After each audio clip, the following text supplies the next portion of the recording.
हम्म।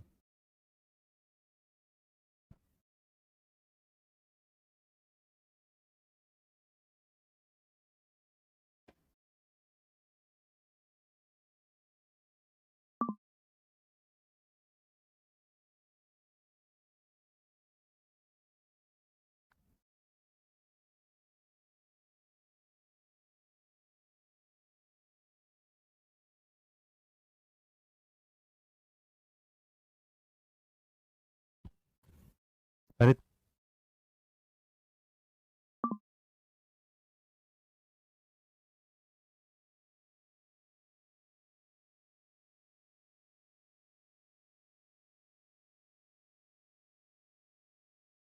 चलो। जी नमस्कार, स्वागत है आप सभी का अध्ययन मंत्र के ऑनलाइन पोर्टल पर। मेरा नाम रोहित वैद्वान। चलिए शुरुआत करेंगे आज की क्लास का। आप चलेगा। आज की शुरुआत करते हैं इस क्लास के साथ। और इस क्लास में मैं ऑलरेडी पिछली क्लास का टाइटल 5 लिखा गया था पर वो 4 था। आज जो टाइटल है वो टाइटल नंबर आपका 4 ही होगा। और यहाँ पर जब आप बात कर 5 होगा, सॉरी। आज का जो है इंटेलिजेंस जो है, आज हम पढ़ने वाले हैं इंटेलिजेंस टेस्ट। और इसके बाद जैसे ही कर लेंगे तो आज हम करेंगे इसका मतलब इंटेलिजेंस पे हमारी ये कौन सी क्लास है, क्लास नंबर 5। और इसके बाद इससे रिलेटेड क्वेश्चन, एक बड़ा टॉपिक था जिसे हमने 4 से 5 हिस्सों में इसलिए लिया ताकि आप इसे अच्छे से समझ पाएं। जी धन्यवाद अनमोल जी। हाँ बेटा, तो यहाँ जब आप करेंगे तो मैं ऑलरेडी इसके 4 टॉपिक आपको एक्सप्लेनेशन के साथ पढ़ा चुका हूँ। अब हम बात करने वाले हैं अपने इंटेलिजेंस टेस्ट पर। हर हर महादेव। और भाई शिवरात्रि की ढेर सारी शुभकामनाएं आप सभी को। भोलेनाथ आपके सारे कष्टों को क्या है, निवारण करें, दूर करें। आप हमेशा ऐसे हंसते रहें, मुस्कुराते रहें, अपना ध्यान रखें। चलेगा। तो जहां आप आज बात करने वाले हैं किसके बारे में, बुद्धि मापन के बारे में। तो बुद्धि के जो मापन है या आप कह सकते हैं बुद्धि मापन। तो आपके एग्जाम में मेरे बच्चे बुद्धि मापन से रिलेटेड जब भी कोई सवाल आएगा उसे एक ना एक दो सवाल तो आने हैं, लेकिन हम इसकी हिस्ट्री के हिसाब से करेंगे। हाँ बेटा, मेरा था उसमें अभी ना थोड़ा, अब बिल्कुल एकदम फ्री हूं तो तुम्हारे साथ हो सकता है एक एक दिन में, जैसे मैंने पिछली बार आपकी 2-3 दिन क्लास ली थी तो मैं लगातार लेके इसलिए खत्म कर, जैसे इंटेलिजेंस वाले दिन एक ही दिन में मैंने आपको 3 क्लास दी थी, इसी तरीके से। हाँ, तो जो बुद्धि मापन है और जो बुद्धि मापन के बारे में बात करेंगे, हाँ तो देखिए हर चीज अपना एक इतिहास दोहराती है, इसलिए हम उसका हिस्ट्री जरूर पढ़ लें। और हिस्ट्री पढ़ेंगे तो जैसे रीट का एग्जाम हो तो रीट के एग्जाम में बच्चों ने पाया कि जो पढ़ाया था वो उसमें से एज इट इज सवाल मिले, तो आप भी ना ये मत सोचेगा कि चीजें जल्दी फटाफट जल्दी खत्म करनी है, टाइम नहीं, हम उसे आराम से पढ़ेंगे। और आराम से पढ़ेंगे तो हमारे सामने जो एग्जाम में क्वेश्चन आएंगे वो भी होगा। जी नहीं बेटा, नहीं नो, नजाहत नहीं करेंगे, ठीक है। अब तो इस चीज के साथ हम आगे बढ़ेंगे और आगे बढ़ते हुए आज की क्लास को सारी को क्या है जानने की कोशिश करेंगे। अब देखिए जो इतिहास होता है उस इतिहास के साथ क्या कहलाता है और क्या नहीं, आपको मैं एक चीज दिखा देता हूँ यहाँ। हम्म। क्या क्या हाँ हाँ, कोई बात नहीं, ठीक है। थैंक यू सो मच निशा। अब देखिए इसके इतिहास पे जब आप बात करते हैं तो जो इतिहास है हमारा वो किस तरीके से काम करेगा, तो इंटेलिजेंस से बुद्धि के जो मापन होंगे यहाँ, तो मेरे बच्चे इंटेलिजेंस के बुद्धि मापन का जो इतिहास शुरू होता है वो कब से शुरू होता है, 1905 से। कब से शुरू होता है, 1905 से। पढ़ने में ध्यान देंगे मैं सब लोग, 1905 में। और 1905 में इसके बारे में जब बात करते हैं तो सबसे पहले हमारे कौन साहब करते हैं, बिने। और उनका साथ जो देते हैं साइमन। तो इसीलिए तुमने कभी भी अगर पढ़ा होगा तो आपने पढ़ा होगा बिने साइमन टेस्ट। क्या पढ़ा होगा, बिने साइमन टेस्ट। तो जो बिने साइमन टेस्ट है इन्होंने 1905 में सबसे पहले फ्रांस में, कहां पर, फ्रांस में, फ्रांस में इसकी क्या थी, शुरुआत की थी। तो अगर आपसे कोई पूछेगा कि बुद्धि का जो पहला टेस्ट है वो कब आया था, तो 1905 में आया था ये। जी सर, ऑनलाइन कल वाली क्लास वेरी वेलफुल थी, हाँ बहुत इजी थी, डाउट ओके मेरे बच्चे। अब जरा इसी तरह पढ़ते चलिएगा, अब यहाँ बंद कर दीजिएगा। तो बुद्धि परीक्षणों की जब हमने व्याख्या करी, उनके बारे में बात करी, तो जो इंटेलिजेंस के मेरे बच्चे टेस्ट थे उसे हमने ना 2 हिस्सों में डिवाइड किया। और जब हमने 2 हिस्सों में डिवाइड किया तो किसी ने उसे एक नाम दिया मेंटल एज। क्या नाम दिया, मेंटल एज। और किसी ने उसे नाम ही दे दिया फिर इंटेलिजेंस एज। लेकिन इंटेलिजेंस एज नाम की कोई चीज होती नहीं, तो इसलिए इस पे बात करने वाली बात क्या है, मानसिक आयु। तो मानसिक आयु का जो है कोई भी इंसान डायरेक्ट ये नहीं पता लगा सकता कि किसी इंसान की मानसिक आयु क्या होती है। तो इस मानसिक आयु को करने के लिए जब भी होगा तो मानसिक आयु का जो संप्रत्यय है, तो याद रखिएगा मानसिक आयु का जो मतलब जो है, मानसिक आयु का जो कॉन्सेप्ट है, तो अगर किसी ने पूछा कि मानसिक आयु का जो कॉन्सेप्ट है वो किसने दिया, तो याद रखिएगा ये देने वाले कौन थे, बिने साहब। तो बिने साहब ने, इसीलिए बिने साहब को क्या बोला जाता है, एमए के फादर। तो अगर कोई भी पूछेगा तो याद रखिएगा मानसिक आयु के जो पिता है, मानसिक आयु के पिता किसको माना जाता है, बीने साहब को माना जाता है। तो जब भी आपके सामने सवाल आए तो याद रखिएगा एल्फर्ड बीने जो साहब थे वो मानसिक आयु के क्या माने गए, पिताजी माने गए। बहुत जगह आप बीने की स्पेलिंग में BINET देखेंगे, बहुत जगह आप क्या देखें, BINNET, तो उससे कुछ फर्क नहीं पड़ेगा, उसे समझिएगा। जी जी गुरमीत। अब अगर आप इस चीज को थोड़ा सा और आगे बढ़ाते चलेंगे, लेकिन एक बात याद रखिएगा, जो भी इंसान मानसिक एज को समझेगा तो उससे समझने से पहले आपको क्रोनोलॉजिकल एज समझना होगा। क्रोनोलॉजिकल एज होता है जिसे आप बोलते हैं तैथिक आयु या आपकी वास्तविक आयु। तो एक जो दूसरा कॉन्सेप्ट है उस पर भी हम बात करेंगे। इसी बात को यहां तक बात समझ में आई कि इंटेलिजेंस टेस्ट की हिस्ट्री में 1905 में बिने साइमन टेस्ट आया था। बिने साइमन टेस्ट ने सबसे पहले बुद्धि के इस पर काम किया था, 1905 में आया, फ्रांस के रहने वाले थे। इन्होंने मेंटल एज का कॉन्सेप्ट दिया था, जिसलिए मानसिक आयु के पिता एल्फ्रेड बेने कहलाए। यहां तक बात समझ में आई, हाँ या ना? अगर आ गई तो बताओ, आगे चलेंगे। डन भाई। अब देखिए, दो चीजें हैं और इन दोनों चीजों को आपको समझना पड़ेगा। और जो दो चीजें पढ़ाई जाती हैं तो यहाँ दो कॉन्सेप्ट आते हैं। एक आता है एमए, तो जो एमए है उसको क्या बोल दिया जाता है? Mental as. क्या बोला जाएगा? Mental as. और जहां दूसरी तरफ अगर आप देखेंगे तो एक होते क्रोनोलॉजिकल। तो याद रखिएगा आप इसे, जब क्रोनोलॉजिकल, CHRONOLOGICAL, तो जो क्रोनोलॉजिकल एज होता है उसको तैथिक आयु, या मैं बोलूं उसको ना वास्तविक आयु, क्या बोलेंगे? वास्तविक। या अगर वास्तविक आयु को भी आप छोड़ दें तो आप इसकी जगह ये बोल सकते हैं, आप इसकी जगह इसको बोल सकते हैं कि वास्तविक आयु की जगह मैं इसे बोल सकता हूं जो मेरी क्या है? करंट आयु। तो जो करंट एज होती है, जो करंट एज है आपकी, मतलब वर्तमान आयु जो है, वही याद रखिएगा आपकी क्या कहलाती है? Chronological age. तो बहुत बार अगर आपके सामने कोई कंफ्यूजन आए तो मेरे बच्चे याद रखिएगा, जो आपकी आयु वास्तविक आयु है वही आपकी क्या कहलाती है? क्रोनोलॉजिकल एज कहलाती है। अब इस कॉन्सेप्ट को पढ़ने और समझाने का जो काम बाद में किया, तो यहाँ धीरे धीरे जब आप इसे समझेंगे तो जो क्रोनोलॉजिकल एज है मेरे बच्चे में, तो किसी भी इंसान की जो मानसिक आयु ना, याद रखिए, वो डायरेक्ट नहीं पता की जा सकती, क्योंकि हमारी जो क्रोनोलॉजिकल एज है वो हमारी क्या है? वास्तविक आयु होती है, और जो हमारे जन्म से लेकर अब तक चल रही है। तो इसका मतलब जो क्रोनोलॉजिकल एज है वो कॉन्सेप्ट ही आपका कहां से शुरू होता है? आपके बर्थ से जब काउंटिंग शुरू होती है, जन्म से, जहां पर आज करंट एज आपकी है, क्या है? जो करंट एज वास्तविक आयु है। तो इसका मतलब आप कितने साल के हैं, क्या आपकी उम्र है आज, वही आपकी क्या कहलाती है? क्रोनोलॉजिकल एज कहलाती है।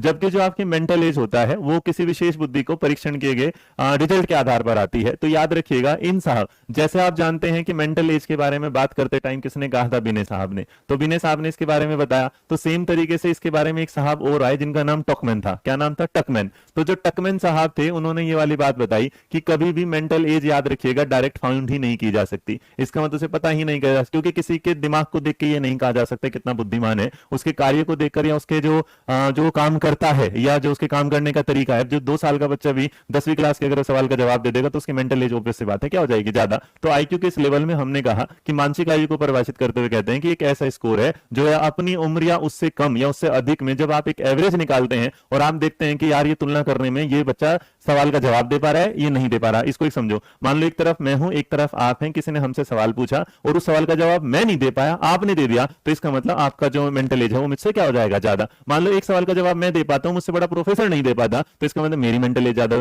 तो एक ग्रुप में जब आप तुलना करते हैं कुछ लोगों के बीच में कुछ पर्टिकुलर सवाल के रूप में, तो जब आपके सामने जो रिजल्ट निकल के आता है वो आपकी मेंटल एज को बताता है। तो इसलिए कभी भी मेंटल एज को डिफाइन नहीं किया जा सकता, शब्दों के आधार पर बस समझाया जा सकता है, लेकिन इसका कोई ना डायरेक्ट रिजल्ट आप लोगों के सामने कभी देखने को नहीं मिलेगा। अब अगर इस बात में आ जाए तो देखो, जब दोनों चीजें आई तो दोनों चीजों के आधार पर अब इतिहास बदला, और जब इतिहास बदला तो इस वाली चीज के साथ हुआ क्या कि इसी हिस्ट्री में मैंने ये तो जान लिया कि जो मेंटल एज, एमए के बारे में बात कर रहा हूं, तो जो मेंटल एज है उसके बारे में बात करने वाले जो साहब हैं वो कौन है? बिने। तो बिने इसके पिताजी कहलाए। लेकिन हुआ क्या कि बिने ने बस एमए बताया और काम छोड़ दिया। लेकिन अगर तुमसे पहले कि सबसे पहले बुद्धि लब्धि का सूत्र किसने दिया, तो याद रखिएगा फर्स्ट टाइम अगर कोई पूछेगा सबसे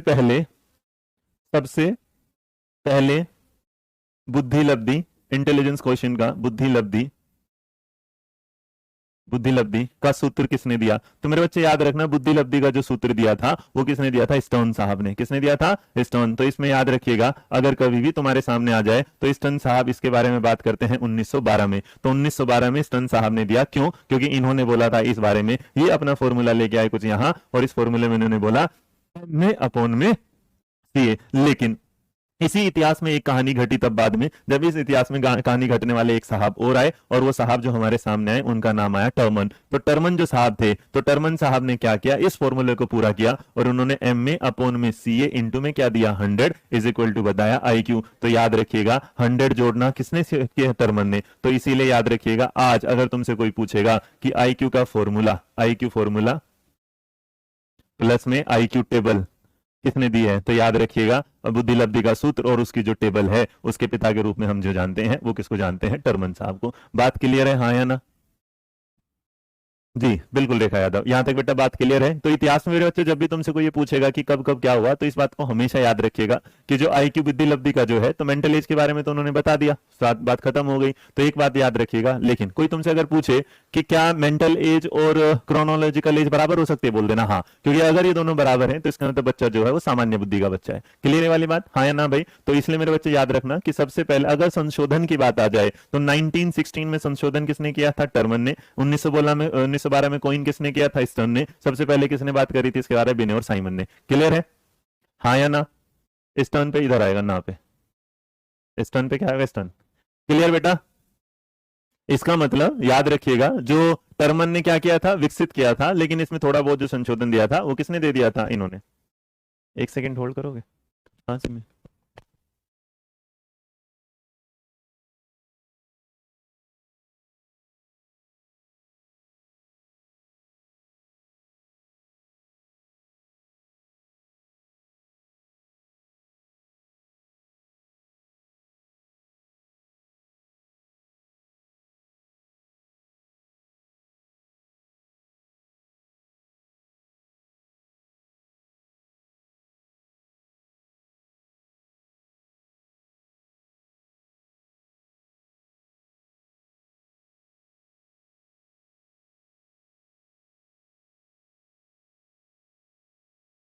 हाँ जी, डन भाई। अब ये तो इतिहास मेरे बच्चे हो जाता है पूरा, और इस इतिहास के बाद अगर जब आप पूरा करने के बाद पढ़ते हैं तो नॉर्मली जब भी आपके सामने आएगा, तो चलिए एक बार इसका एक एग्जांपल ले लेते हैं यहाँ। तो यहाँ ये कहते हैं कि जैसे मान लीजिएगा फॉर एग्जांपल मैंने एक चीज ली और एग्जांपल के तौर पे मैंने आपको एक सवाल दिया कि जो है निगम, जो है निगम की जो मेंटल एज है, निगम की जो मेंटल एज है एम ए जो है वो उसका कितना है? 10 है। और निगम का जो मेरे बच्चे वास्तविक आयु है वो कितनी है? 8 है। तो आपको ये बताना है उसका आई क्यू क्या होगा। फटाफट निकाल के दिखाओ, फटाफट निकाल के दिखाओ। फॉर्मूले में क्या याद रखोगे? याद रखना एम ए अपॉन में क्या होगा? सी ए, इंटू में क्या होगा? 100 इज इक्वल टू क्या निकलेगा? I Q.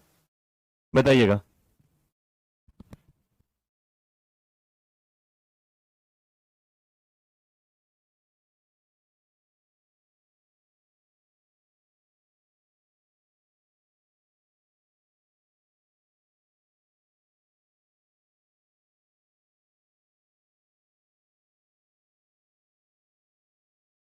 हाँ जी, क्लियर भाई। अब इसके बारे में अगर बात करते हुए चलेंगे तो ऑब्वियस सी बात है, अगर मैं इसे थोड़ा सा वो करके चलूं तो मैं जान बेटा एक बात याद रखना, माँ हमेशा सबसे ऊपर होगी। तो 10 का लिया, 8 का लिया, इंटू में गया कितना? 100। अब 4 से करोगे, 4 दूनी 8, 4 4 से क्या होगा? सॉरी 2 से कर दो, 2 से, 2 चौ कितना होगा? 8, 2 पंजे कितना होगा? 10। 4 से इसको करोगे तो 4 से कितना आएगा? 25, और 25 इंटू 5 करेंगे तो 125। लेकिन एक दो बार ना आप लोगों को एक कंफ्यूजन हो सकती है, बहुत बढ़िया। एक दो बार एक कंफ्यूजन होगी, वो कंफ्यूजन ऐसी होगी कि सवाल वाला ये बोलेगा कि निगम का एम ए निकालो, निगम का एमए निकालो, जबकि उसका जो सीए है वो 8 ही है। सीए कितना है? 8। और उसका बेटा जो आईक्यू लेवल है, उसका जो आईक्यू लेवल है वो कितना है? 125। तो इसका मतलब सवाल में क्या निकालना है? एमए। एक बात याद रखना, जब भी सवाल दिया जाएगा उसमें दो चीजें पक्की पक्की देंगे, चाहे वो एमए सीए दे, चाहे वो एमए आईक्यू दे, कुछ ना कुछ दे के रखेगा जरूर। तो जब आप इस बात को लेके चलेंगे तो जब भी इसका सोल्यूशन निकालोगे, बस एक बात याद रखिएगा, हाँ नहीं, जब भी आप याद रखो, देखो तो तुम लोग क्या करोगे? x अपॉन में क्या करोगे? 8, इंटू में क्या करोगे? 100 इज इक्वल टू क्या होगा? 125। अब तुम इसे सोल्व करोगे, सोल्व करने के बाद तुम क्या करोगे? x इंटू में क्या होगा? 100x अपॉन में क्या होगा? 8 इज इक्वल टू क्या होगा? 125। फिर क्या करोगे? 125 इंटू में क्या करोगे? 8 अपॉन में क्या होगा? x इंटू में क्या होगा? 100। फिर 25 से काटोगे 4, फिर 25 से काटोगे 5, उसके बाद 4 से काटोगे 2। अरे आना तो क्या है? 10। इतनी मेहनत मत करना, क्योंकि इतनी मेहनत करोगे आंसर 10 ही आएगा, लेकिन कंफ्यूजन बढ़ेगी। अरे भाई सीधा याद रखो, कितना दिया उसने? एक के बारे में नहीं दिया ना, उसने कहा एम में हमें नहीं पता, कोई बात नहीं। ये तो पता है, ये नहीं पता, कोई बात नहीं। ये तो पता है, तो इसका मतलब जो कट सके काट दो। 25 से काटोगे 4, 25 से काटोगे 5, है ना? यहां पर कितना होगा? 5। अब 4 से काटोगे कितना होगा? 2, और 2 और 5 ऊपर जाएगा तो ये भी क्या होगा? 10। तो कभी कभी ऐसी चीजें अपनाओ जो डायरेक्ट भी निकल जाए। तो इसलिए मैं कभी भी कहता हूं कि एग्जाम देने से पहले जरूरी है कि एग्जाम को समझ लिया जाए। एक बात और है, कंटेंट ये मायने नहीं रखता कि आप उसे, मतलब जब कंटेंट पढ़ाने में मजा आता है ना, तो 20 मिनट में ना 40 मिनट में, 40 मिनट 80 में कन्वर्ट हो जाती है। तो इसलिए हमेशा याद रखिएगा, पढ़ाई को जो पढ़ा जाता है मजे के साथ पढ़ा जाता है, इंटरेस्ट के साथ पढ़ा जाता है। क्लियर भाई? अब देखो बहुत सारी चीजें आई और उसके बाद हमने जाना, तो नॉर्मली जब भी आप करोगे तो आईक्यू के टेस्ट को इसी तरीके से निकाला जाता है, और यही आपके एग्जाम में हमेशा आता है। ठीक है भाई, कोई दिक्कत परेशानी आता खाया ना? हम्म।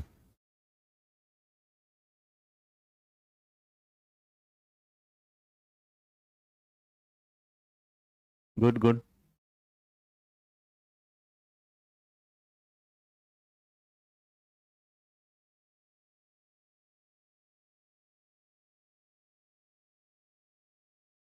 हम्म। चलो आज ना तुम लोगों ने आज तक जो पढ़े होंगे वो तो होंगे, लेकिन आज मैं तुम्हें ना कुछ टेस्ट और भी पढ़ा देता हूँ।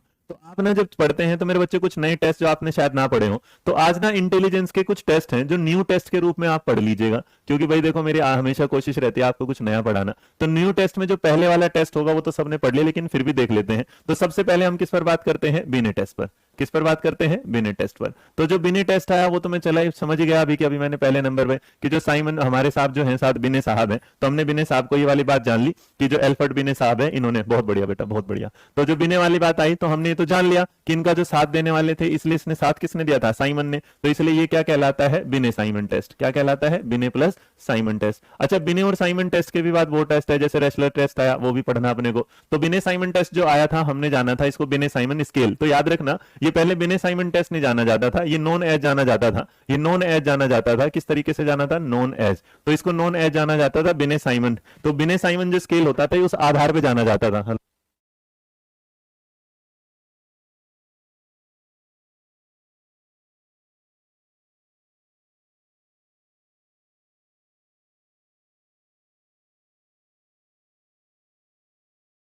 तो पहले ये क्या जाना जाता? बिने साइमन टेस्ट नहीं, पहले ये जाता है बिने साइमन स्केल के नाम से। किसके नाम से जाना जाता था? बिने साइमन स्केल। तो बिने जो साइमन स्केल है वो याद रखिएगा इस आधार पर आपके सामने जाना जाता था। तो जो बिने साइमन स्केल है इसके बारे में अगर आप बात करेंगे तो यहाँ, लेकिन इसमें क्या होता था, अगर इसमें आपसे कोई पूछेगा क्या है, तो बिने साइमन ने क्या किया, इसमें कुछ आइटम रखे, कुछ तक रखे। इसका मतलब उसने कहा कि बुद्धि को कैसे नापा जाएगा। तो कभी कभी किसी बड़े एग्जाम में ये पूछ लिया जाता है कि कुल कितने उसके आइटम्स थे। तो याद रखना बिने के जो आइटम टेस्ट में पहले कितने थे? 30। क्या हुआ? 30। जब उसने इसको कब दिया था? 1905 में। तो 1905 में जब इसने ये दिया था तो 1905 वाली बात पूरी होगी बिने साइमन। इसके बाद इसने क्या किया, अगर कोई पूछ ले कि बिने साइमन टेस्ट जो है वो किससे किस एज ग्रुप के बच्चे पे किया जाता था, तो याद रखना वो होता था 3 to 15। वो क्या होता था? 3 to 15। तो 3 से 15 साल के बच्चों पर। कितने पे बात कर रहा हूं? 3 से 15 के बाद। लेकिन इसने क्या किया? एक रिवीजन किया। जो इसका मोस्ट इंपोर्टेंट बात लोग की छाव में याद रखना अपने बात। तो याद रखना इसने क्या किया? एक रिवीजन लिया और इसके उसमें फर्स्ट रिवीजन आया। क्या? First revision. तो जो फर्स्ट रिवीजन आया इसने अपना किया, तो पहला जो इसने अपना पहला संशोधन, तो मेरे बच्चे याद रखना जो पहला संशोधन साहब ने किया वो पहला संशोधन साहब ने किया 1908। इसका मतलब कितने साल बाद? 3 साल बाद। तो 1908 में जो पहला संशोधन हुआ, इसने क्या किया कि इसने क्या किया, जो पहले वो टेस्ट 30 थे तो इसने 30 को बढ़ाकर अब क्या कर दिया? 30 से 58 कर दिया। तो अगर आपके किसी एग्जाम में एडवांस में कुछ पूछ लिया जाएगा तो याद रखना बिने टेस्ट को पहले जाना जाता था साइमन बिने स्केल के नाम से। उसमें जो टोटल आइटम चेक करने के होते थे 30, वो कितने साल के बच्चों पर किया जाता था? 3 से 15। और एक बात और बढ़िया वाली कि वो 30 से किस पर पहुंच गया? 58 पर। तो इसका मतलब यहां जो संख्याएं हैं इस मेंटल एज को जानने वाली, मैंने साहब ने इसे 30 से बढ़ाकर 58 कर दिया। बात समझ में आई? हाँ या ना? हम्म। आई भाई समझ में?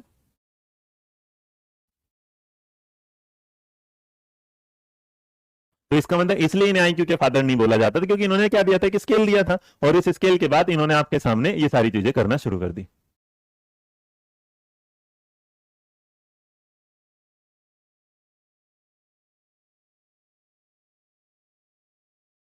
क्लियर भाई?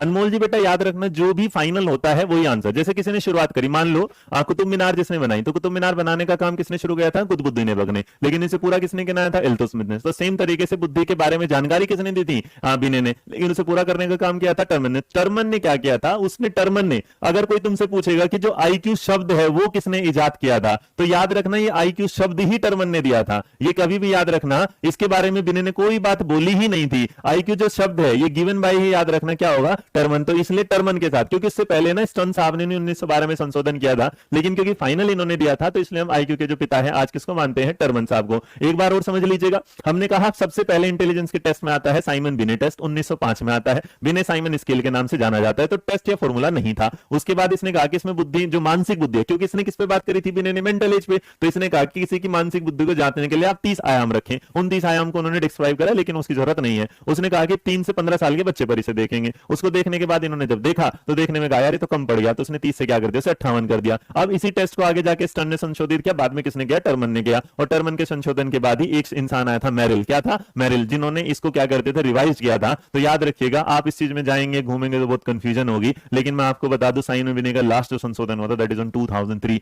But that is not the part of your class, तो इसलिए मैं इसको हटा देता हूं, बस यहां तक ही समझा देता हूं, ठीक है। अब देखिएगा इस टेस्ट के बाद आप लोगों के सामने एक और टेस्ट बड़ा सामने नजर आया, और जो नया वो था वेस्लर स्केल। क्या नाम था, पहला तो क्या होगा ये स्केल, दूसरे वाला जो साहब थे, ये दूसरे साहब के बारे में जो आप देखते हैं, तो आपने क्या किया, वेस्लर को देखा, WECHLER। देखो कभी कभी तो आपको HLER ही देखने को मिल सकता है, और कहीं का आपको क्या HSLER, तो यहां ना SLER। तो अगर कोई बात करेगा तो इन साहब का जो नाम था, इन साहब का नाम क्या था, वेस्लर, क्या था, इसीलिए यहां पर एक टेस्ट और आया जिसे आपने बोला वेस्लर स्केल। क्या बोला, टेस्ट नहीं बोला, वेस्लर मापनी। अब जो वेस्लर मापनी थी इसको बताने का काम किया था किसने, वेस्लर साहब ने। तो इसके जो फादर थे उनका नाम ही खुद में क्या था, given by Wechsler, given by.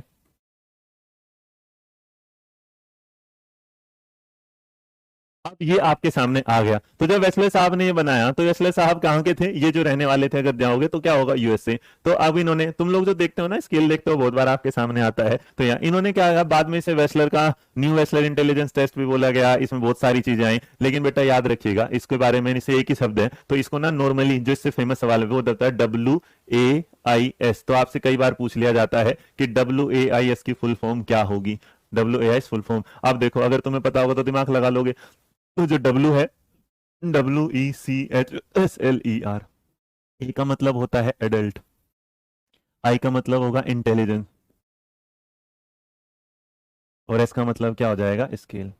तो अगर तुमसे कोई भी पूछेगा कि वेस्लर एडल्ट इंटेलिजेंस स्केल है ना, तो किसके द्वारा दिया गया था, वेस्लर साहब द्वारा दिया गया था। इसीलिए इसमें 5 भाई कुछ है ना, इसके 5 जो मापने के स्केल होते हैं, इन्होंने जो आइटम्स दिए थे, इसमें इन्होंने आइटम्स दिए थे 5, लेकिन हमारे ज्यादातर किसी भी एग्जाम में सिर्फ और सिर्फ WAIS की फुल फॉर्म पूछी जाती है, और वेस्लर के बारे में ना तो हमने थ्योरी डिस्कस करते ना इसके बारे में और कुछ। आइटम होता है बेटा, जैसे आपके घर में ना खाना बनाने के 5 आइटम है, तो आप उन 5 आइटम में से देखते हैं कि कैसे कैसे लेते हैं। जैसे आइटम है तो आप किसी से क्या करेंगे, इन्फॉर्मेशन मांग लेंगे किसी सवाल की, आपने क्या कर दिया है, हाँ बेटा कविता आ सकते हैं, बीच में आ जाते हैं। तो इसका मतलब आपने किसी से इन्फॉर्मेशन टेस्ट लिया, किसी सवाल पूछा, अगर उसने बता दिया तो है। उसके बाद आपने कहा कि कुछ चीजें हैं मेरे को कॉम्प्रिहेंशन में है, समझानी है, वो भी एक आइटम हुआ। आपने किसी को मैथ का सवाल पूछ लिया, वो भी एक आइटम हुआ। आपने उससे कोई सिमिलरिटी वाली चीजों को देखा और बोला कि इसमें कंपेरिजन करके बताए, वो भी आइटम हुआ। आपने उससे कुछ डिजिट दे दी और बोला कि इस डिजिट से कुछ 4-5 नंबर बना के दो, ये भी भाई टेस्ट हो गया। इसके अलावा आपने साहब वोकेबुलरी दे दिया, तो वोकेबुलरी का टेस्ट। तो आइटम है मतलब कई 15-20 टाइप की जो चीजें हैं, तो उन्होंने बिने साहब ने कुछ ऐसी 30 चीजें इजाद करी जिसके बारे में बच्चा बता पाएगा, तो उससे वो दिमाग लगाएंगे कि इसकी वास्तविक बुद्धि क्या है, ठीक है।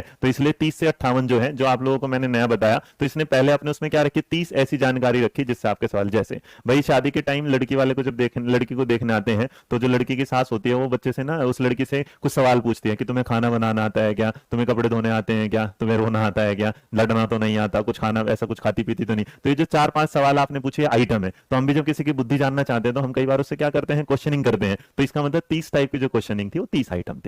आ गया भाई समझ में, डन सर आपके पास, ठीक है बेटा पीडीएफ डाल दो, यहां तक क्लियर हो गया। अब इसके बाद ज्यादातर अगर आप लेके चलेंगे तो यहीं तक हमारा क्या हो जाता है, काम खत्म। लेकिन आज इस काम के खत्म होने के बाद भी हम आपसे अगर कुछ और बोलेंगे कि और कुछ पढ़ना है तो बहुत से दे, लेकिन इसी बीच में ना एक आपने देखा होगा एक और था जिसके बारे में बता दूं, वो जो बड़ा जरूरी सा है, और जो जरूरी है वो तीसरे वाला है जिसे आपने नाम दिया था रेवन का। तो रेवन का प्रोग्रेसिव टेस्ट आपने देखा था, क्या देखा था, रेवन प्रोग्रेसिव टेस्ट। इसको देखो REVEN, Raven progressive, PROGRESSIVE scale.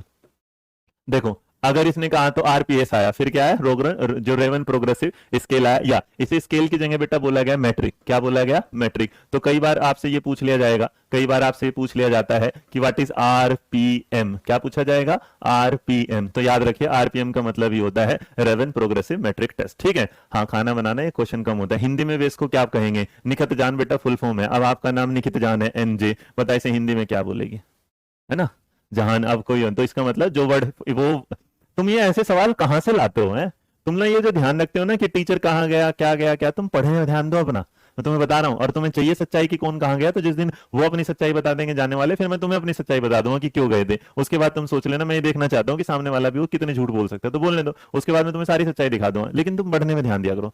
तुम्हें देखो, मैं तुम्हें जब पढ़ाता हूँ ना तो मैं हमेशा एडिशनल चीजें पढ़ाता हूँ। मैं अगर चाहूँ तो छोटा ये नहीं भी पढ़ाता तो क्या फर्क पड़ता, लेकिन नहीं, मेरा ईमान कहता है कि मेरे को अपने बच्चे के साथ धोखा नहीं करना। तो यहाँ समझो, तो इसका मतलब जो था ये क्या हुआ, ये तो एसलर साहब। तो बेटा ये WS क्या है, एक शॉर्ट फॉर्म है। इसे हिंदी में बोलेगी तो लेके, अगर तुम मुझसे बोलेगी मैं बोल दूंगा, इसको क्या बोलेंगे, ले वेस्लर, है ना। एडल्ट को क्या बोलेंगे, वयस्क, बुद्धि मापनी, और बोल। लेकिन हर चीज की हिंदी बनाओगे तो कैसे काम चलेगा मेरे बालक, पढ़ने में ध्यान दो तुम लोग, ठीक है। अब आगे ध्यान दोगे तो रेवन प्रोग्रेसिव मेट्रिक आया, आरपीएम आया, और जब आरपीएम आया तो आरपीएम कब आया था, इसको परीक्षण किसने किया था, 1938 ने। क्या हुआ, 90। तो रेवन का जो प्रोग्रेसिव टेस्ट था ये कल्चर फ्री टेस्ट कहलाया। क्या कह रहा है, नॉन वर्बल टेस्ट है। इसके बारे में एक सवाल फैक्ट पूछ लेता है, कैसा टेस्ट है, तो याद रखना ये क्या है, नॉन वर्बल है। अब जो नॉन वर्बल टेस्ट होगा तुम सोचोगे ये क्या होगा, तो इसको समझो कि नॉन वर्बल टेस्ट क्या होता है। अशाब्दिक, क्या बोला जाएगा इसको, अशाब्दिक परीक्षण। अब अशाब्दिक परीक्षण होगा जिसमें आप बस सामने वाले की बुद्धि को इशारों से समझेंगे, जहां पर आपके सामने उसके व्यवहार को देखेंगे, आप उसे कोई सवाल वगैरह नहीं पूछेंगे। तो यहां पर ये हुआ कि इसका मतलब डायरेक्टली कोई भी क्वेश्चन ना पूछा जाना। अब ये क्या हुआ कि इन साहब ने 1938 में दिया, कब दिया था, 1938 में, और इन्होंने कहा कि भाई इसके तरीके होते हैं दो। कितने होते हैं, दो। तो आरपीएम को जब बाद में बताया गया तो आपके रीट में पूछ लिया गया कि आरपीएम को किन दो हिस्सों में बांटा गया। तो याद रखना बेटा, आरपीएम को दो, एक बांटा गया कलर्ड, COLOURED, है ना, ई कलर्ड प्रोग्रेसिव, मैं शॉर्ट में लिख रहा हूं, वहां लिखा है ना मैट्रिक। तो अगर कोई तुमसे पूछेगा ये वाली बात, और जो दूसरा था उसको बोला गया, तो इसको शॉर्ट फॉर्म क्या दी गई, CPM। तो आपसे पूछेगा कि आरपीएम के कितने पार्ट होते हैं, तो आरपीएम के कितने पार्ट होते हैं, दो। एक क्या होगा, कलर्ड वाला, इसके दो फॉर्म थे, बच्चों को एक कलर फॉर्म दिखाया जाएगा, उसके आधार पर पूछेंगे उससे सवाल, वो उसके बारे में बताएगा। उसके बाद जो दूसरा था उसको क्या बोला गया, SPM। क्या बोला गया, SPM, और इसका मतलब होता है स्टैंडर्ड, स्टैंडर्ड प्रोग्रेसिव मैट्रिक, ठीक है। तो अब इन सारी चीजों को अगर आप देखते और समझते और जानते हैं तो आप समझ लीजिएगा यहां से कि इसमें क्या है। बस एक बात याद रखना, ये किस पर किया जाता है, तो याद रखना है बच्चों पर नहीं, ये भी किस पर किया जाता है, एडल्ट पर किया जाता है, वयस्कों पर किया जाता है। भाई इससे ज्यादा तुम्हारे पेपर में, इससे टेस्ट से ज्यादा सवाल आएंगे नहीं, इससे ज्यादा, है ना। 5 आइटम, बिल्कुल। वेस्कर स्केल में मैंने कितने बताए थे, 5 आइटम होते हैं।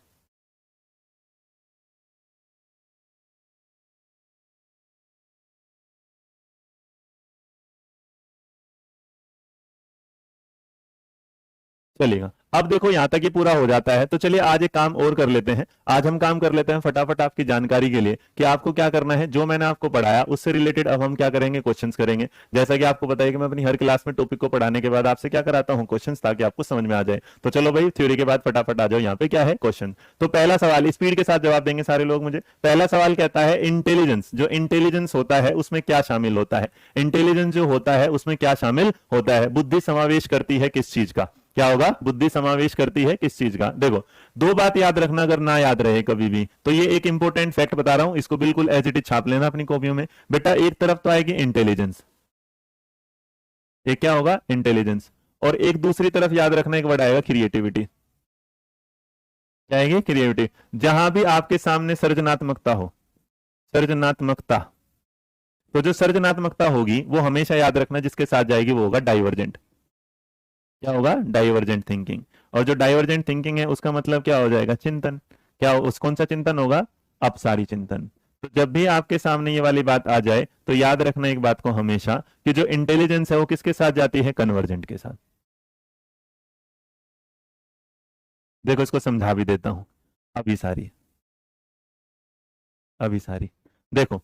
अगर आप इन सारी चीजों को लेके चलोगे तो जिनको नहीं, जैसे जिसने डाइवर्जेंट दे दिया, देख मेरे बच्चे, अच्छा एक बात बताओ, मैं तुमसे पूछ रहा हूँ ये क्या है, बताओ जरा। ये जो मेरे पास हाथ में है ये क्या है, जल्दी बताना जरा। हाँ शारदानंदन भारती गलत हो गया बेटा, ये क्या है बताओ, जल्दी बताओ। फास्ट है। हम्म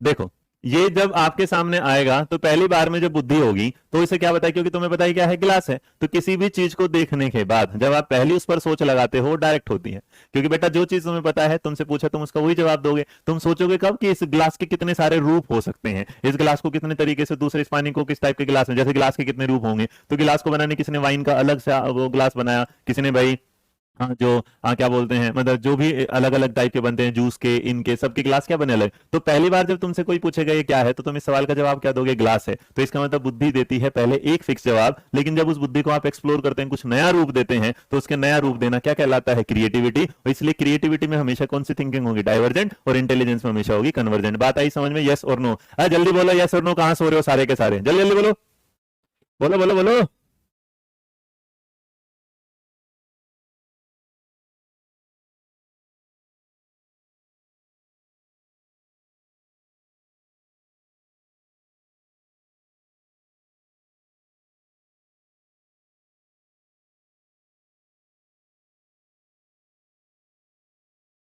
आगे बेटा समझ में, यस और नो, जल्दी बोलो फटाफट, स्पीड के साथ आगे बढ़ेंगे। डन, क्लियर बेटा, आ गया आप समझ में। तो इसका मतलब बुद्धि जब पहली बार दिखती है तो वो कौन सी सोच देती है, कन्वर्जेंट। ओके, अब आगे बढ़िएगा और आगे जब देखेंगे तो दूसरे सवाल का जवाब दो। कहता है the concept of mental as was use first time, फटाफट बताओ एमए का यूज पहली बार किसने किया, मारूंगा वहीं आके, वरना जल्दी जल्दी जवाब दो। बहुत बढ़िया, चलो आ गया समझ में, बताओ जल्दी जल्दी जल्दी।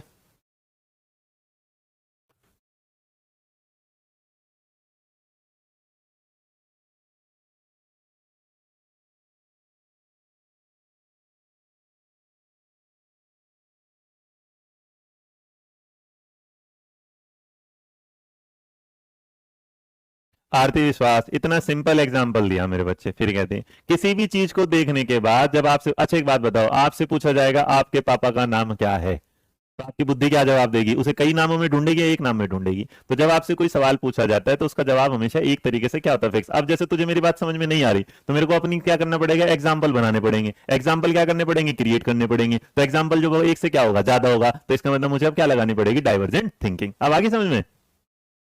हम्म।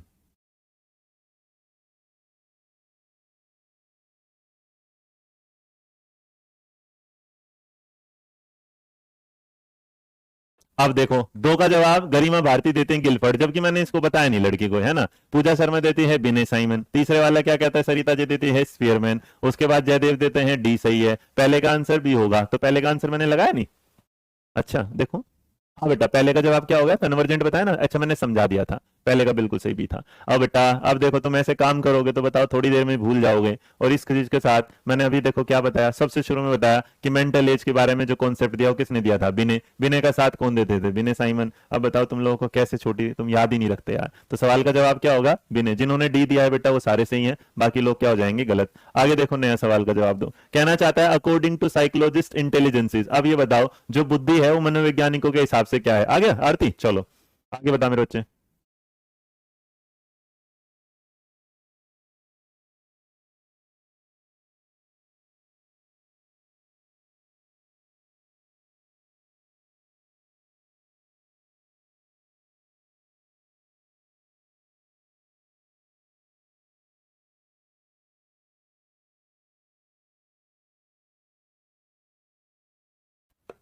बहुत बढ़िया, तीन। अब देखो, अगर बुद्धि के बारे में बात करेंगे तो बुद्धि जो है बेटा आगे की सोचती है, बिल्कुल सही, क्योंकि यही वाली बात तो हमारे सेम बताते हैं, मतलब थोंडाइक साहब समझाया तो था, सोशल, एब्स्ट्रैक्ट, मैकेनिकल, तो एब्स्ट्रैक्ट आ गया, ठीक है। उसमें सीखने की योग्यता होती है, ग्रो होती है, तो बिल्कुल, तो इसका मतलब जवाब क्या होगा, ऑप्शन नंबर डी। तीन का भी जवाब क्या होगा, डी। थोड़ी स्पीड के साथ जवाब दो भाई, तीन का जवाब क्या होगा, डी। अगला जो जवाब है, सवाल है वो क्या है, नंबर चार, फादर ऑफ आईक्यू मेजरमेंट। अब आप देखो क्या है, फादर ऑफ आईक्यू मेजरमेंट। अब बताओ आईक्यू मेजरमेंट के पापा जी कौन है, जल्दी बताओ, स्पीड स्पीड के साथ चलो। सही सही सही सही, तीन, बहुत बढ़िया। देखो ये आरती ना पिटेगी मेरे से, अगर ये मेरे को पकड़ लिया ना मैंने, पिटेगी आरती तो मेरे से सवाल नहीं पढ़ती है, इतनी जल्दी करेगी। दिमाग सही चल रहा है बेटा तेरा, कि हाँ ये क्या, इधर वन और बी, या तो एक या दो, फारूक खान के पीछे। और तुझे पता है, मेरे को पता है तेरे दिमाग में ये वाली बात थी कि ए और बी दोनों है, पर तूने गलती से क्या लिखा, सी लिखा, पागल।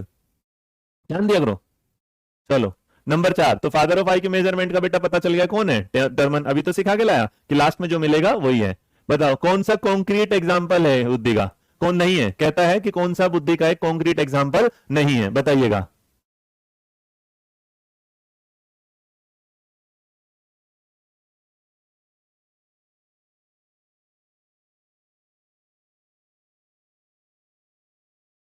एबिलिटी, मोटिवेशन, चेंज या फोर्स, अब बताओ जल्दी जल्दी।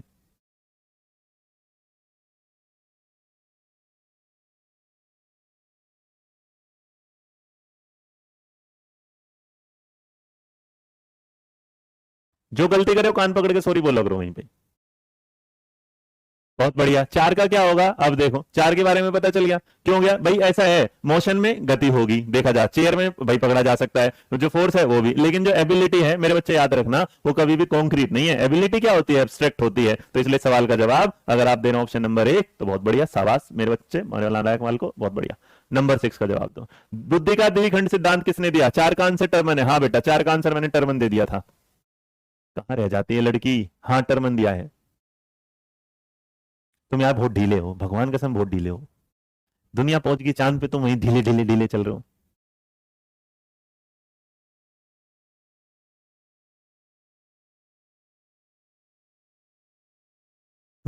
तो 5 का जवाब क्या होगा, बुद्धि का द्विखंड किसने दिया था, हम जानते हैं स्पीयरमैन साहब। किसने दिया था, स्पीयरमैन साहब। एक और देखो,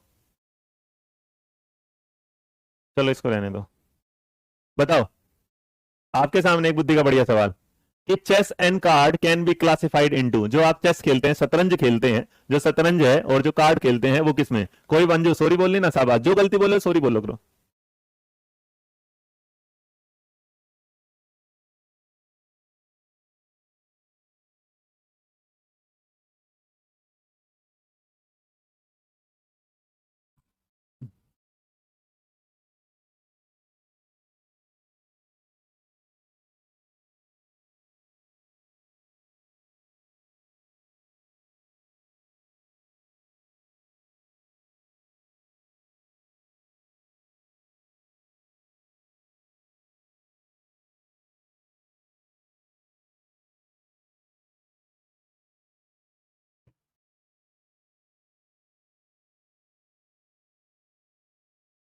बहुत बढ़िया, 8 का क्या हो गया, शाबाश, क्योंकि यहां क्या लगेगा, दिमाग, और जो दिमाग लगेगा वो किस में लगेगा, यहाँ। Perfect perfect. चलो इसका छोड़ो, ये टेस्ट में तुम्हें वहां पे दूंगा भाई जो पूछ रहा है ना। बेटा नंबर 11 बताओ। इंटरपर्सनल स्किल, इंटर याद रखना, इंटर किसके लिए, दूसरों के लिए होता है। किसके लिए होता है, दूसरों के लिए। बहुत बढ़िया, शाबाश शाबाश शाबाश। नंबर 11 का जवाब दो, नंबर 11 का जवाब।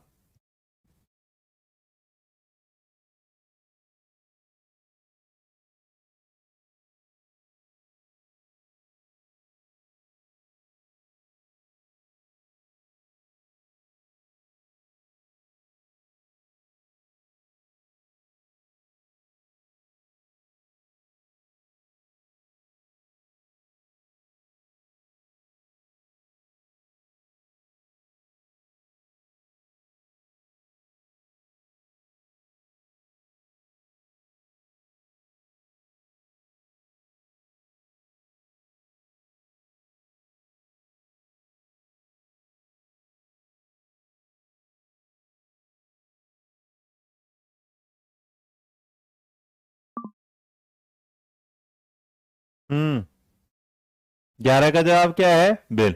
अब देखो किसके बारे में, इंटर। बेटा ये बोल रहा है कि इंटरपर्सनल इंटेलिजेंस आइडेंटिफाई करता है वन ऑन स्ट्रेंथ, ऑन तो करेगा नहीं क्योंकि इंट्रा होता।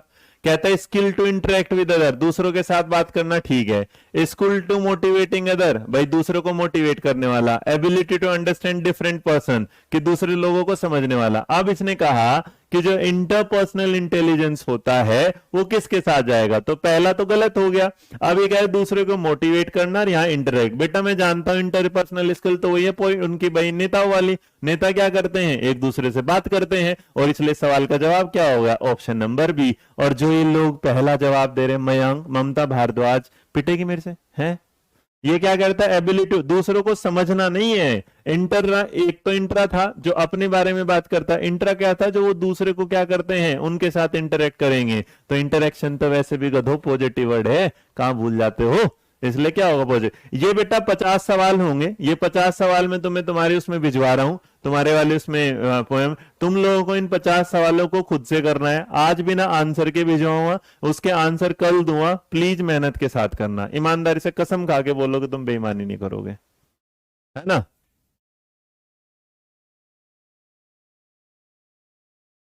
निकित आप अपना नंबर दे दीजिएगा, आपको कॉल आ जाएगी। आप अपना नंबर दे दो, कॉल आ जाएगी बेटा आपको। नंबर दे दो, यहाँ मैं निकलवा के उस पर बात कर लेंगे, ठीक है।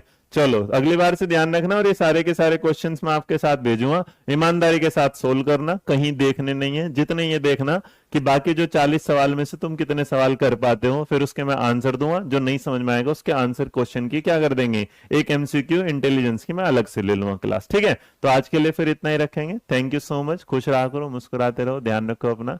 जय हिंद, जय भारत, नमस्कार, ध्यान रखिएगा अपने सारे लोग, ठीक है। चलो बाय बाय। हाँ गुरमीत सही सही था, सही था, गुरमीत का सही था, ठीक है, सॉरी गुरमीत आपका नहीं बता पाया। ठीक ठीक ठीक।